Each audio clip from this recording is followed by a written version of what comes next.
aproximadamente, comencé a conducir un proyecto de investigación dependiente de la Universidad de Buenos Aires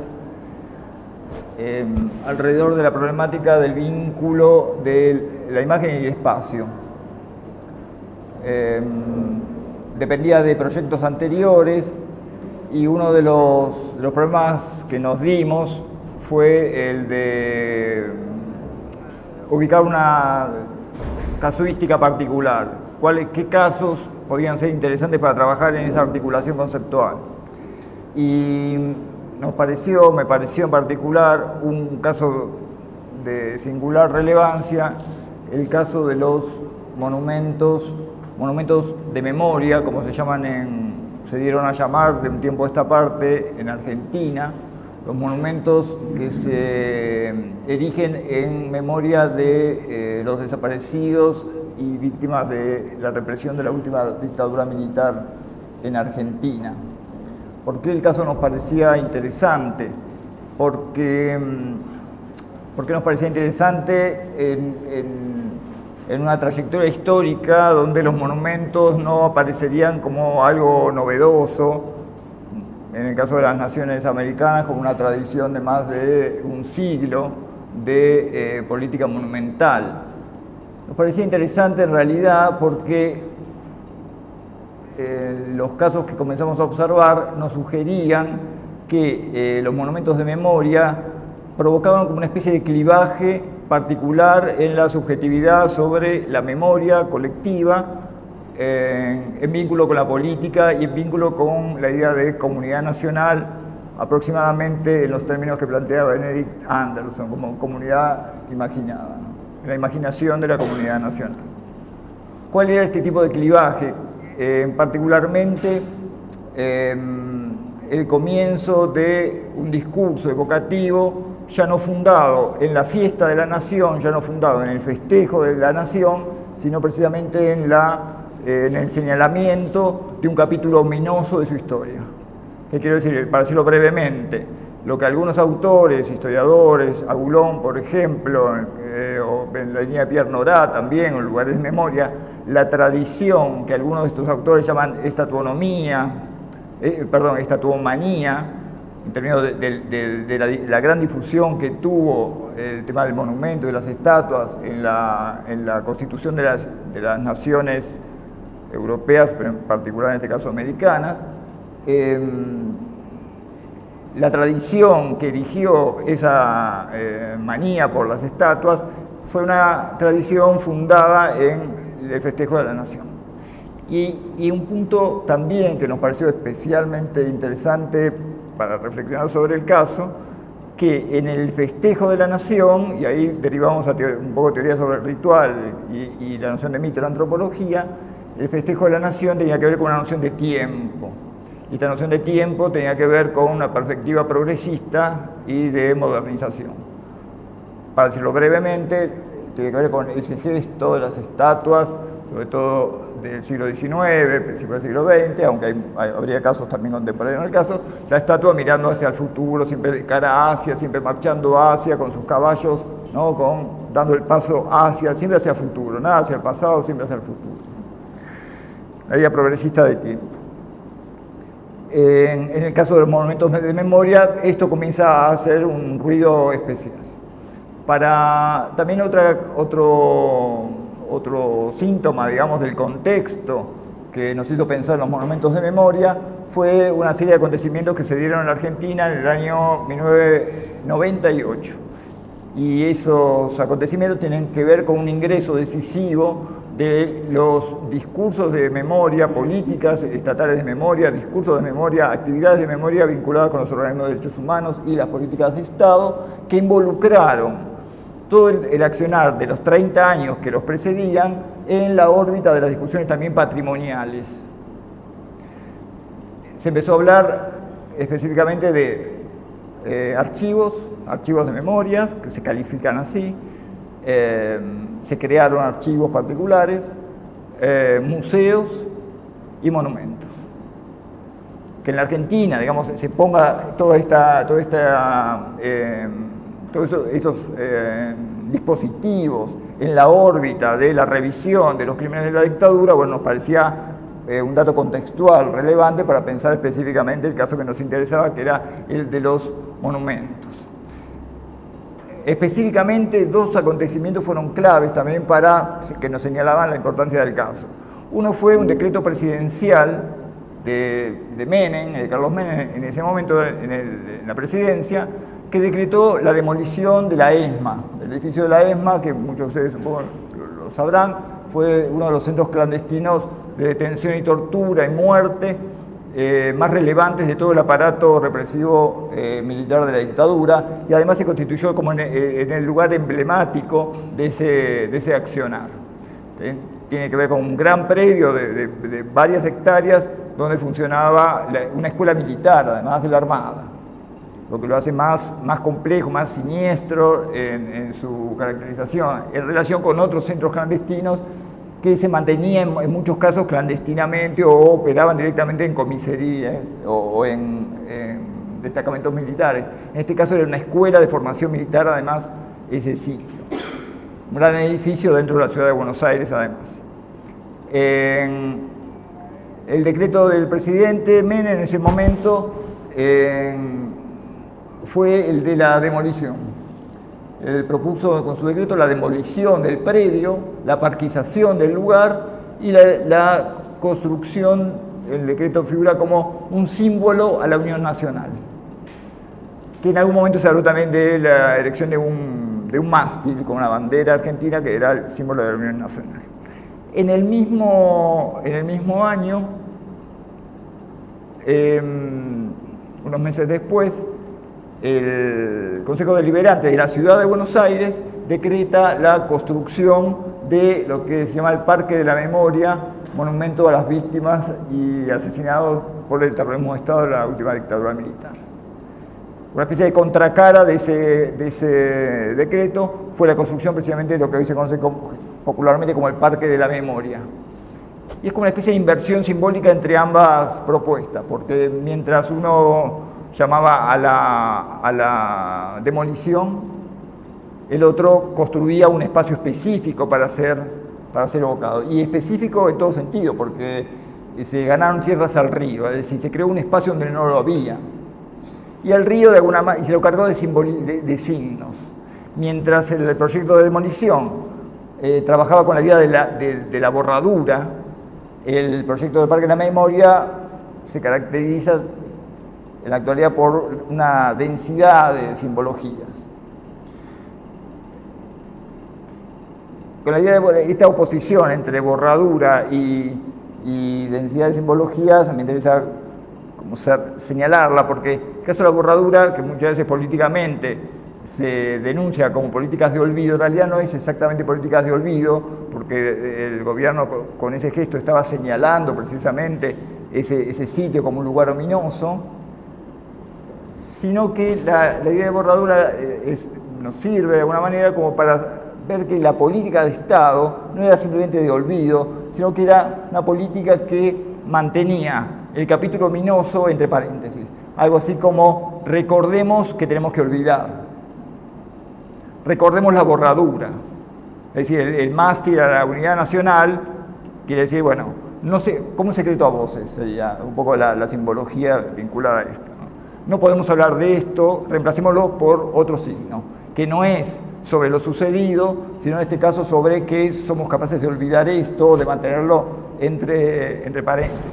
En el otro caso se daba lo opuesto en el Parque de la Memoria, concentración de simbología directamente relacionada con las narrativas de las víctimas. De hecho, el parque consiste en la conjunción de un gran memorial, que son grandes paredes, 3 grandes paredes con el nombre de todos los desaparecidos en la Argentina, más un conjunto de 17 esculturas que fueron convocadas a través de un concurso. El concurso, también algo que nos llamaba la atención, era por 17 esculturas. Recibió la convocatoria, fue respondida por más de 650 propuestas.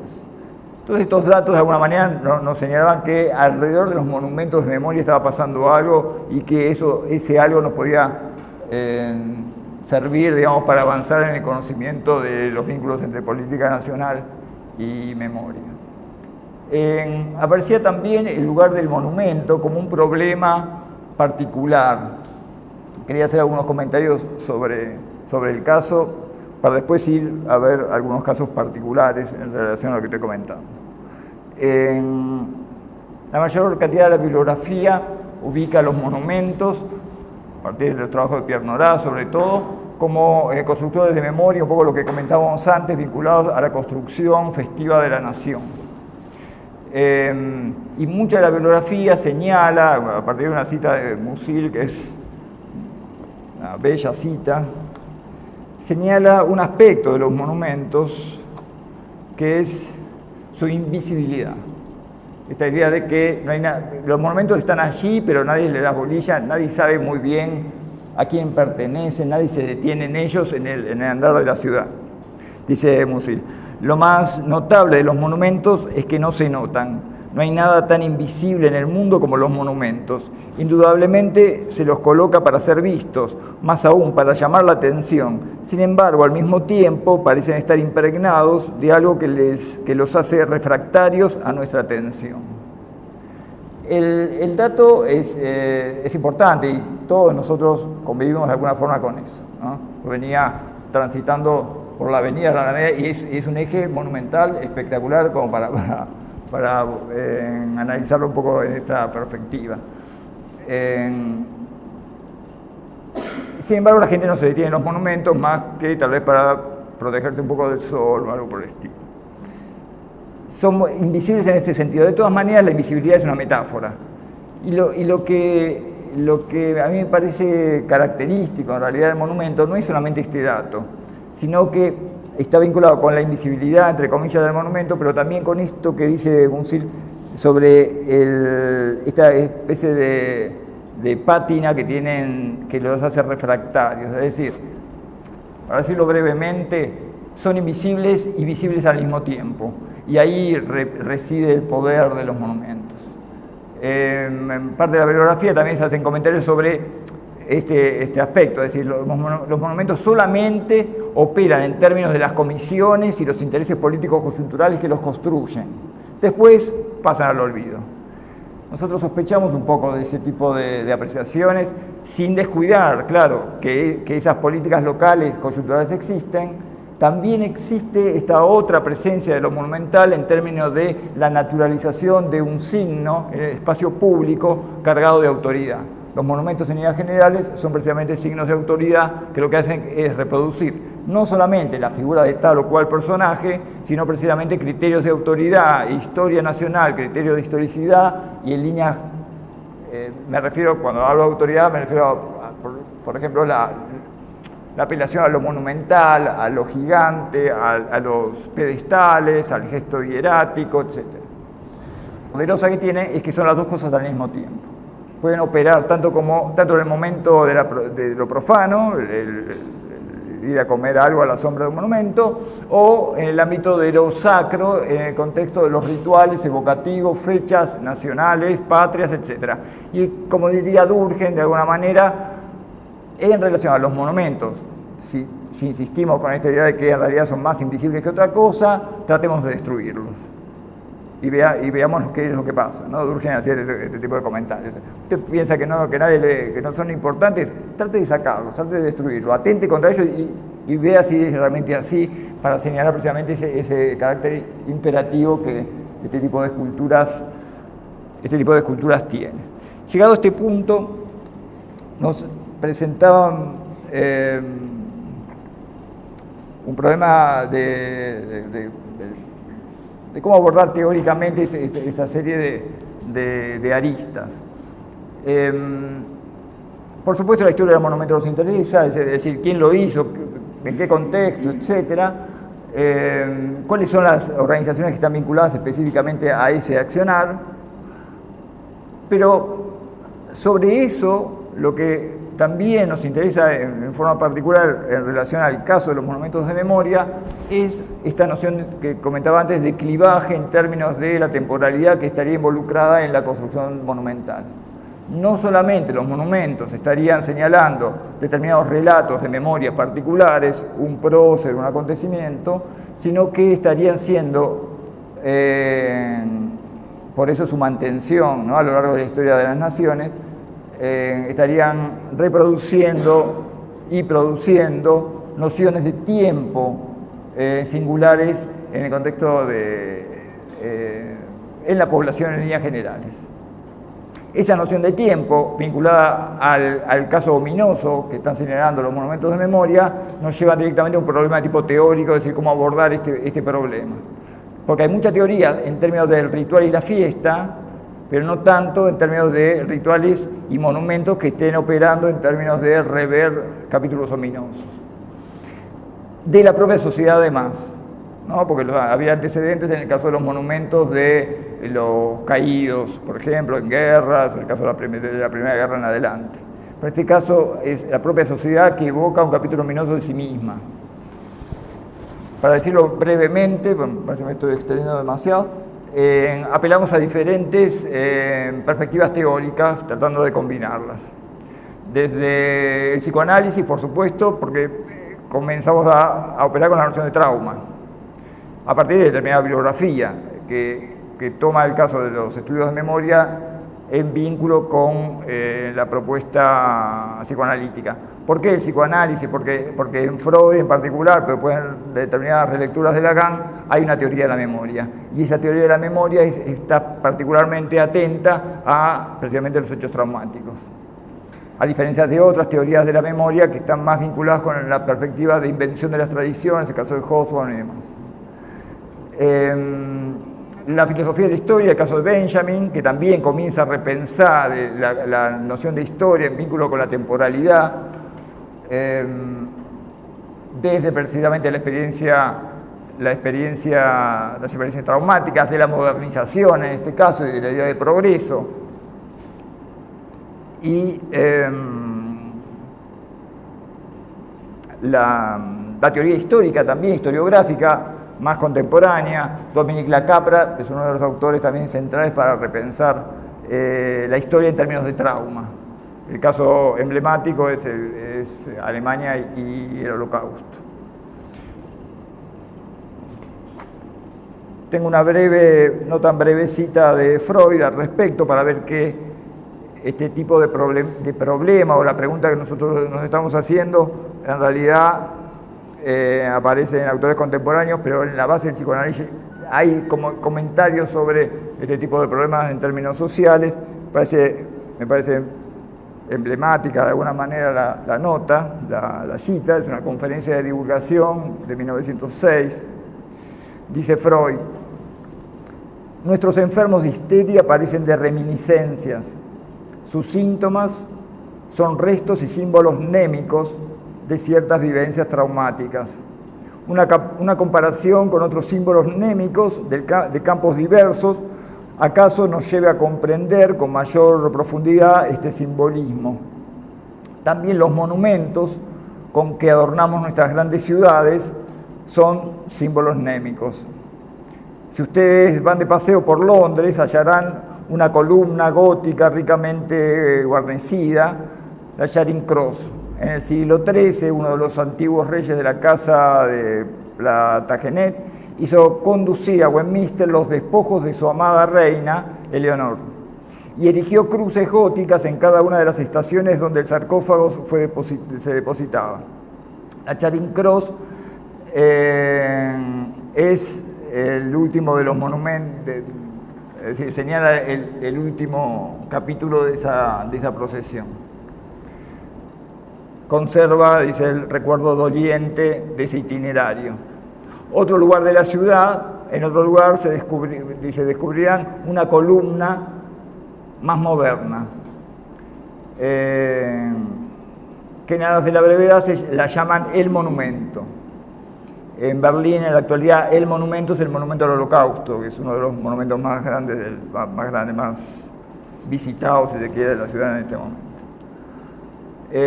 Dice, perpetúa la memoria del incendio de la ciudad en 1666. Destruyó parte de la ciudad, etc.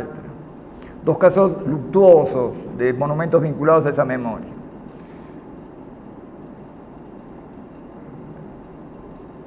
Dice, estos monumentos son pues símbolos némicos como los símbolos histéricos. Hasta este punto parece justificada la comparación. Pero ¿qué dirían ustedes de un londinense que todavía hoy permaneciera desolado ante el monumento recordatorio del itinerario fúnebre de su reina querida, en vez de proseguir sus negocios con la premura de las modernas condiciones que el trabajo exige?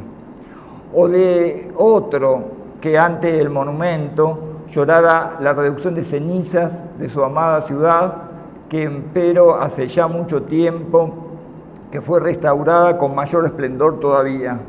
Ahora bien, los histéricos y los neuróticos, todos se comportan como esos dos londinenses no prácticos, y no es solo que recuerden las dolorosas vivencias de un lejano pasado, todavía permanecen adheridos a ellas, no se libran del pasado y por él descuidan la realidad efectiva y su presente.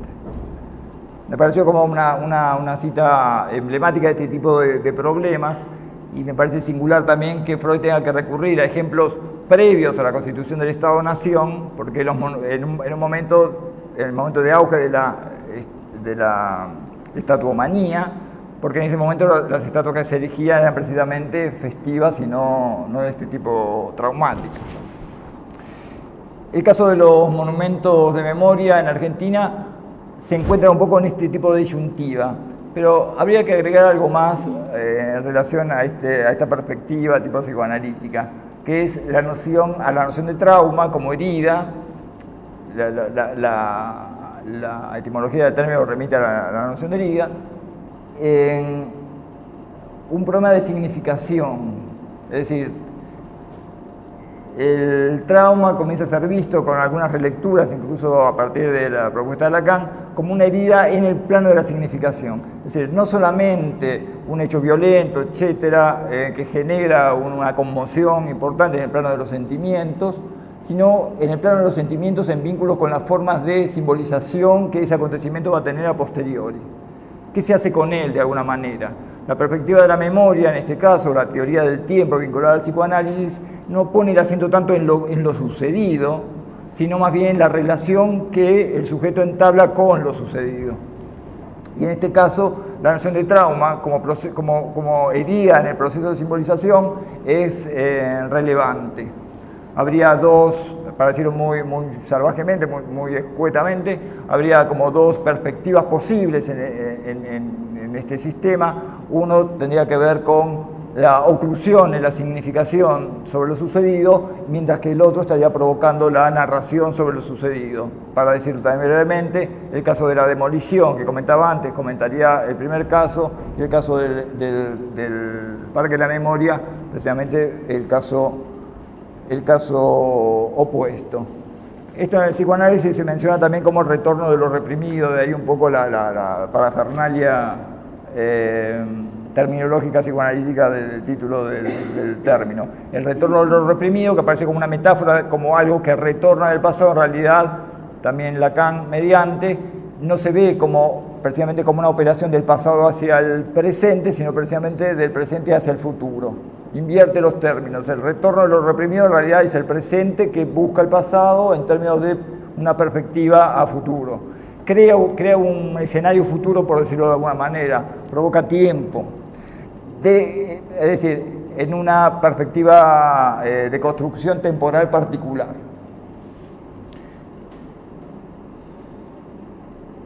Lacan usa el término retroacción, en realidad. Se vuelve sobre el pasado, pero en realidad para plantear escenarios futuros. Ya sea de narración, ya sea de oclusión. La oclusión estaría representando también un escenario de repetición, del mismo trauma, etc. Bueno, vamos a seguir con esto. He caracterizado antes, de alguna manera, he señalado la insistencia tanto de las políticas de memoria del Estado como las políticas de los derechos humanos, de los organismos de derechos humanos, la repetición del término memoria hasta el cansancio casi. política, es decir, Museo de la Memoria, Archivo de Memoria, Monumentos de Memoria, etc. Tal vez hace falta una pequeña aclaración en términos de un contraste entre dos conceptos de la filosofía griega, que es memoria precisamente y anamnesis. La anamnesis se separa de la memoria, se conceptualiza un poco de forma diferente y sirve para pensar el caso, porque la memoria, o la mneme, dicen los griegos, o la filosofía tradicional griega, es el recuerdo que automáticamente viene. Me viene la memoria, como uno suele decir. En cambio, la anamnesis lo que señala es un proceso de búsqueda del recuerdo, de búsqueda activa del recuerdo. El historiador, de alguna manera, el que busca en el recuerdo, cuando la memoria se transforma en un trabajo. Por eso se asemeja también con el problema del trabajo del psicoanalista y del analizado. La memoria se vuelve ahí un trabajo, un lugar donde hacer como un trabajo arqueológico, digamos, de inspección. Lo que los organismos de derechos humanos y las políticas de Estado en Argentina están llamando memoria, en realidad es anamnesis. No es un recuerdo que venga automáticamente, sino es un recuerdo que se va a buscar, se construye, se busca pruebas, etcétera, en un contexto complejo, que no es simplemente la evocación de un acontecimiento del pasado, sino que también es la constitución de un contexto particular de reclamo de justicia y desarrollo de causas penales. Los lugares, centros clandestinos de detención que fueron patrimonializados, entre sus considerandos está el rescate de pruebas para los procesos en danza. Ahora bien, el caso de los monumentos de memoria, que aparecían como haciendo eclosión, o nos pareció en un momento como haciendo eclosión en 1998 con la aparición del Parque de la Memoria, nosotros creíamos que ahí comenzaba de alguna manera un punto, un comienzo de ese proceso. Nos dimos cuenta en poco tiempo de que en realidad no era un comienzo, sino que en realidad era un capítulo más de un proceso monumental que ya se había dado desde incluso el principio mismo del accionar de los movimientos de derechos humanos. El caso emblemático es el de la Pirámide de Mayo. Es decir, las primeras manifestaciones del movimiento de derechos humanos, Madres de Plaza de Mayo, en la Plaza de Mayo precisamente, tomando, resignificando, apropiándose del monumento que se conoce como Pirámide de Mayo, nos hacía una seña importante respecto a esta genealogía del uso de los monumentos en relación al pasado ominoso. La Pirámide de Mayo no es cualquier monumento en Argentina, es el centro simbólico de la nación. Además es el primer monumento de la nación. Se crea en 1911, un año después, en la fiesta que evocaba la propia Constitución de la Argentina como tal. La Pirámide de Mayo puede verse también en este pliegue que comentaba antes entre lo sacro y lo profano, es decir, todos los días los oficinistas se reúnen ahí, no pasa nada, por decirlo de alguna manera, no lo ven, excepto los jueves que van las Madres de Plaza de Mayo y hacen su acto y la cosa cambia. De alguna manera el monumento enloqueció, por seguir con esta línea media psicoanalítica, con el accionar de las madres allí, porque el ritual que ellas organizaron a partir de la desaparición de sus hijos, etcétera, no tenía nada que ver con la tradición de los actos evocativos de la nación que habían tomado a la pirámide como centro neurálgico de la evocación patriótica desde el siglo XIX.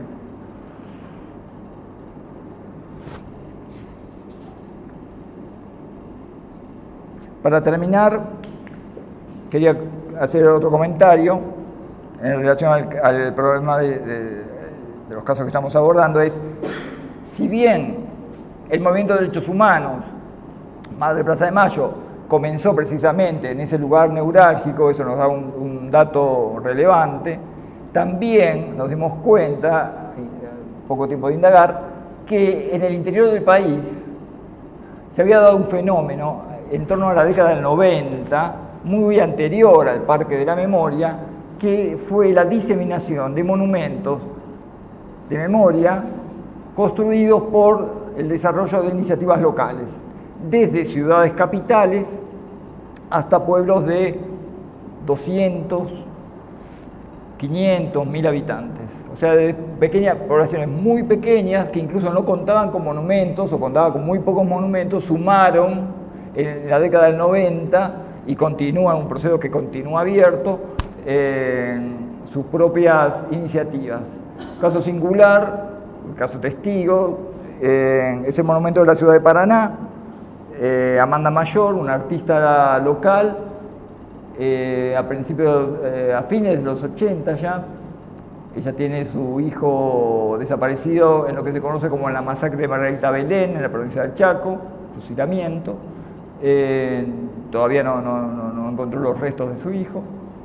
En un contexto en el que el gobierno nacional había decretado los indultos, las leyes de impunidad, en ese contexto ella lo que hace es armar una placa con el nombre de su hijo y llevarla a la plaza central, a pocos metros del monumento a San Martín, el héroe máximo en Argentina, y colocar la placa en forma particular, como iniciativa particular, colocar la placa con el nombre de su hijo allí. Lo que provoca eso es un gran debate y la remoción de la placa por orden del intendente local. A partir de ese debate se genera algunas asociaciones que van a doblar la apuesta y van a pedir una placa con el nombre de todos los desaparecidos de Entre Ríos. La apropiación provincial, local, en este caso, la noción de desaparecido en términos de la localidad provincial, también es un capítulo particular del movimiento de derechos humanos al cual no se le ha prestado mucha atención, y en este caso está directamente vinculado con la señalización, la marcación espacial del caso. Cuando presentaron el proyecto de la placa, Amanda Mayor agregó la construcción de un monumento. Ella es artista, sabía de escultura, de un monumento. Bueno, brevemente, la placa se construyó en una plaza, el monumento se construyó en otra plaza, y hoy son centros neurálgicos todos los 24 de marzo y otras fechas vinculadas con la represión en Argentina de manifestaciones, marchas e incluso internas entre diferentes grupos de derechos humanos. El caso es emblemático también porque Amanda Mayor había hecho un mural sobre la masacre de Margarita Belén en la Universidad del Chaco unos años antes. Era reconocida en ese aspecto, y ese mural tuvo especial relevancia también en vínculo con el señalamiento también local del lugar de esa matanza. En la actualidad, otro de los monumentos más emblemáticos de la represión en Argentina en términos locales es el monumento de Margarita Belén en el Chaco, que representa directamente, en términos más o menos realistas, la escena misma del fusilamiento. No voy a avanzar más con los casos, son innumerables, son cientos los casos de monumentos en la actualidad, desde la década del 90 hasta el presente, con expresiones locales, de grandes poblaciones, ciudades en el interior, y vuelvo a señalar este aspecto particular, de pequeñas poblaciones, como un efecto de la misma represión, es decir, muchos de los desaparecidos eran migrantes, originarios o nacidos en diferentes poblaciones del interior del país, si bien desaparecieron muchos de ellos en la ciudad de Buenos Aires. Pero el efecto de la memoria, en términos de la reivindicación local, hace que esa memoria del que fue físicamente desaparecido muchas veces en la ciudad de Buenos Aires o en otras localidades, sea rescatada por el lugar de origen. Para terminar, quiero señalar o comentar una imagen que tiene que ver con una de las propuestas que hace Walter Benjamin cuando hace sus teorías, sus tesis sobre la historia. Él comenta un caso que a mí me parece singular, que es el de una alegoría sobre la noción de la modernidad y el progreso. Es la imagen del ángel, el ángel Novus, que es un ángel que es impulsado, que es empujado por el viento del progreso. Por el viento del progreso, de la modernidad, de la modernización, mejor dicho. Él es empujado, tiene las alas abiertas, pero no puede controlarlas, y lo que ve, tiene girada la cara hacia atrás, mira hacia el pasado de alguna manera, o hacia lo que queda del progreso. Y lo que ve son ruinas y cadáveres. Y dice Benjamin, los quiere levantar, les quiere volver a dar vida de alguna manera, quiere decir algo sobre ellos, sobre esas ruinas, sobre esos cadáveres. Sin embargo, el viento es tan poderoso que lo arrastra. mí me parece que en Argentina, para utilizar esta alegoría, que tiene mucho que ver la forma de alegoría con la forma de los monumentos, precisamente, en la alegoría algo del ángel, de alguna manera, se ha detenido, en este capítulo particular, ¿no? Como que algo de las alas de este ángel se han plegado, en cierta manera, sobre ese capítulo ominoso del pasado argentino. De todas maneras, esta detención no sabemos hacia dónde va, porque es un proceso abierto. Hay una escultura en el Parque de la Memoria que se llama La Piedad Argentina, precisamente, y es la imagen de una mujer sentada que recoge diferente ropa que el río ha devuelto. De vuelta la imagen de este retorno del pasado en esta simbología particular de las ropas de las víctimas del terrorismo de Estado que el río regresa a partir de el accionar de lo que se llamaba los vuelos de la muerte, etc., ¿no? También se conocen los cuerpos que fueron arrojados al río y la elección del predio del Parque de la Memoria en vínculo a esa geografía particular. Y la Piedad Argentina, de alguna manera, me parece que describe a este ángel detenido de alguna manera sobre ese pasado particular, recogiendo esos restos y elaborando un relato particular sobre ello. Quiero mostrar algunas imágenes, un breve recorrido de lo que dije. No sé cómo.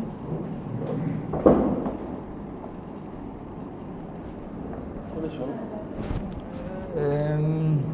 Retorno.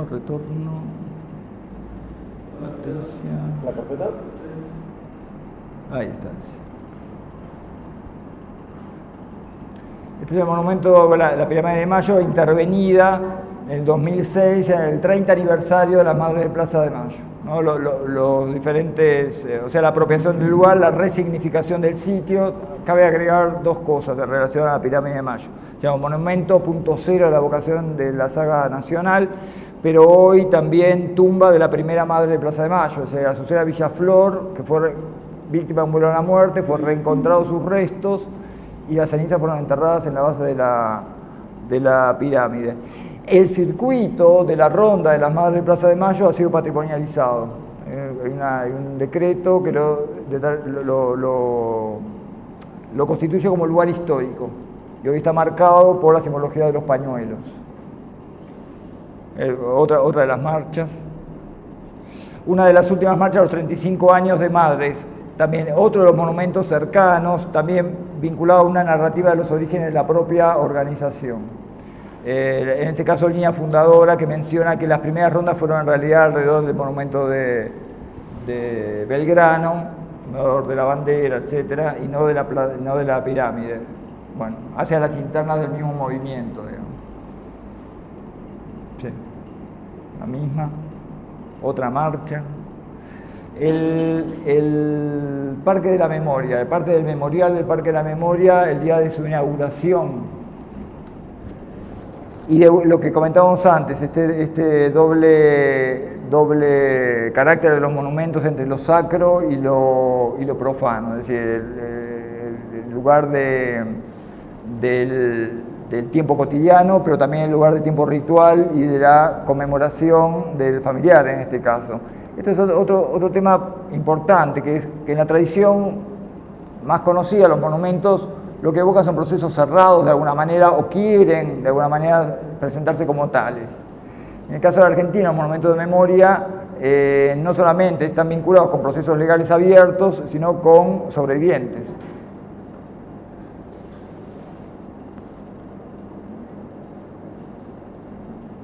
Parte del Parque de las Esculturas.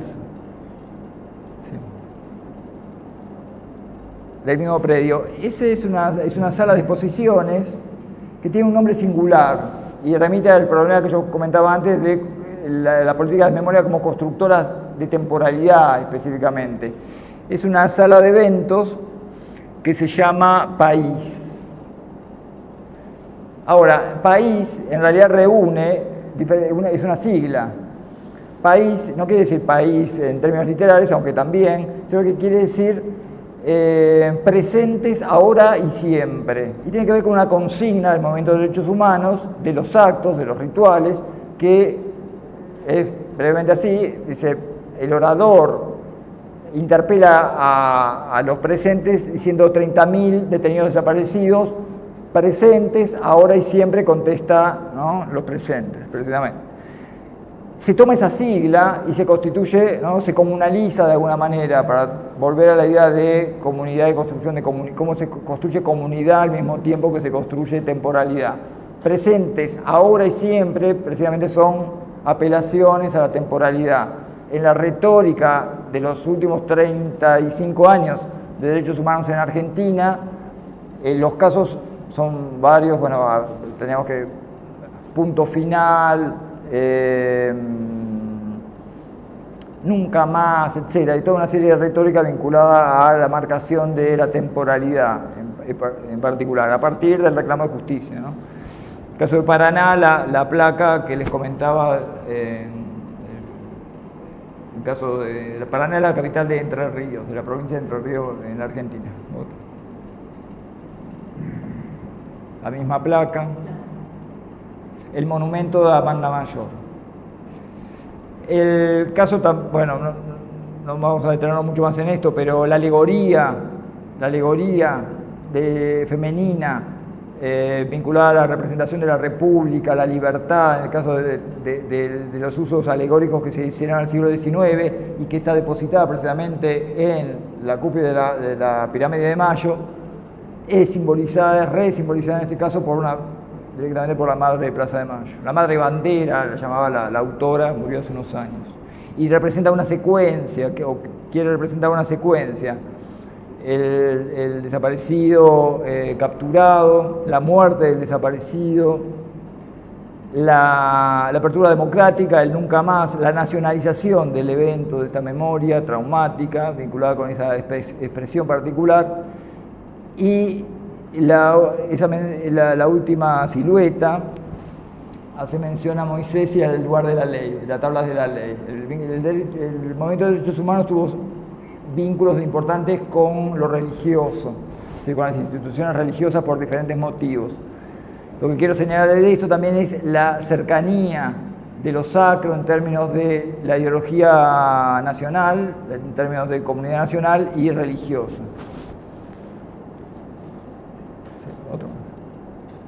Lo sacro y lo profano de vuelta, ¿no? Hay lugares de hacen gimnasia. Hubo críticas sobre ese tema, es de permanente discusión porque los skaters también suben a la rampa donde están los nombres. Bueno, el mural de la Universidad del Chaco, de la misma autora, sobre la masacre de Margarita Belén. Esto fue anterior al monumento, pero digo cómo se van encadenando los casos de memoria local, provincial, etc. El aniversario, el día de la masacre de Margarita Belén fue el 13 de noviembre del 76, y el último año, todos los años se hace una procesión de la capital Resistencia al monumento, y es señalado en las ciudades, convocada a la manifestación, sobre todo el último año que se juzgó a los responsables. La primera marcación en el lugar del monumento, primero no hubo un monumento ahí, sino que hubo una cruz que señalaba el lugar donde fue, al borde de la ruta, en una parte descampada, digamos. Y ese es el monumento, que fue atentado en diferentes momentos, fue vuelto a reconstruir. Bueno, eso habla también de otro capítulo de este tipo de problemas, que son monumentos que están siendo cuestionados y vueltos a resignificar permanentemente. El último acto, el 13 de diciembre pasado.